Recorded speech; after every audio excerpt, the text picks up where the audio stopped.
Hello friends, French വിപ്ലവം ആരംഭിക്കുന്നത് തന്നെ ടെന്നീസ് കോർട്ട് പ്രതിജ്ഞയിൽ നിന്നാണ്.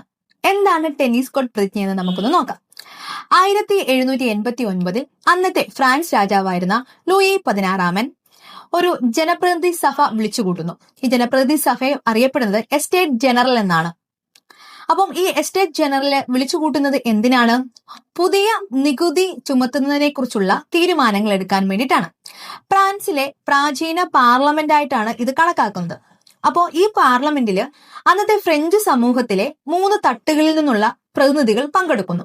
3 തട്ടുകൾ എന്ന് പറയുമ്പോൾ നമുക്കറിയാം 3 എസ്റ്റേറ്റുകളാണ്. പുരോഹിത വർഗം അടങ്ങുന്ന 1ാമത്തെ എസ്റ്റേറ്റ്, മധ്യവർഗം അല്ല പ്രഭുവർഗം അടങ്ങുന്ന 2ാമത്തെ എസ്റ്റേറ്റ്, മധ്യവർഗം അടങ്ങുന്ന 3ാമത്തെ എസ്റ്റേറ്റ്. മധ്യവർഗം എന്ന് പറയുമ്പോൾ സാധാരണ ജനങ്ങളാണ്. ഓക്കെ, അങ്ങനെ 3 എസ്റ്റേറ്റുകളാണ് ഫ്രഞ്ച് സമൂഹത്തിൽ ഉണ്ടായിരുന്നത്. അപ്പം ഈ 3 എസ്റ്റേറ്റിൽ നിന്നുമുള്ള പ്രതിനിധികൾ എവിടെ പങ്കെടുക്കുന്നുണ്ട്? ഈ എസ്റ്റേറ്റ് ജനറൽ പങ്കെടുക്കുന്നുണ്ട്.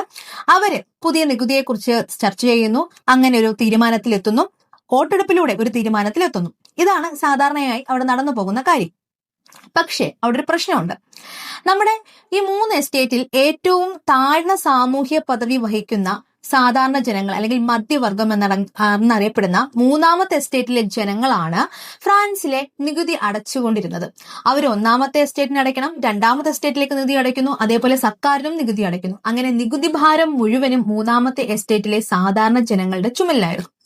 അപ്പോ നമ്മുടെ ലൂയി 16 വിളിച്ചുകൂട്ടിയിരിക്കുന്ന എസ്റ്റേറ്റ് ജനറൽ എന്തിനു വേണ്ടിയിട്ടാണ്? പുതിയ നികുതിയെക്കുറിച്ചുള്ള തീരുമാനങ്ങൾ എടുക്കാൻ വേണ്ടിയിട്ടാണ്.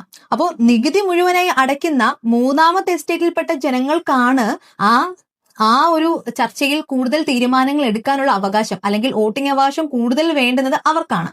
പക്ഷേ താരതമ്യേന വോട്ടവകാശം കുറവാണ് ഈ 3ാമത്തെ എസ്റ്റേറ്റിലെ ജനങ്ങൾക്ക് കൊടുക്കുന്നത്. ഇതിന്റെ പേരില് രാജാവും 3ാമത്തെ എസ്റ്റേറ്റിലെ സാധാരണ ജനങ്ങളും തമ്മിൽ വലിയ രീതിയിലുള്ള തർക്കങ്ങൾ ഉണ്ടാകും. ഇതിനെ പ്രതിഷേധിച്ച് അവർ തൊട്ടടുത്തുള്ള ടെന്നീസ് കോർട്ടിൽ ഒത്തുകൂടുന്നു. തങ്ങളാണ്, അതായത് 3ാമത്തെ എസ്റ്റേറ്റിൽപ്പെട്ട സാധാരണ ജനങ്ങളാണ് ദേശീയ അസംബ്ലിയിൽ നിന്ന് അവർ സ്വയം പ്രഖ്യാപിക്കുന്നു. ഫ്രാൻസിന് ഒരു ഭരണഘടന എഴുതി തയ്യാറാക്കുന്നിടം വരെ ഇവിടുന്ന് പിരിഞ്ഞു പോകില്ലെന്ന് അവർ പ്രഖ്യാപിക്കുന്നു. ഇതിനെയാണ് നമ്മൾ ടെന്നീസ് കോർട്ട് പ്രതിജ്ഞ എന്ന് പറയുന്നത്. 1789 ജൂൺ 20 ടെന്നീസ് കോർട്ട് പ്രതിജ്ഞ നടക്കുന്നത്. വിപ്ലവങ്ങളുടെ മാതാവ് എന്നറിയപ്പെടുന്ന ഫ്രഞ്ച് വിപ്ലവം ആരംഭിക്കുന്നത് ഇവിടെ നിന്നാണ്. അപ്പോൾ ടെന്നീസ് കോർട്ട് പ്രതിജ്ഞയെ കുറിച്ച് ഏകദേശം ഒരു ഐഡിയ കിട്ടിയല്ലോ. അപ്പോൾ കൂടുതൽ ഫ്രഞ്ച് വിപ്ലവമായിട്ട് ബന്ധപ്പെട്ട് കൂടുതൽ കാര്യം അറിയാൻ വേണ്ടിയിട്ട് നമ്മുടെ ലോങ് വീഡിയോ കണ്ടോളൂ. താങ്ക്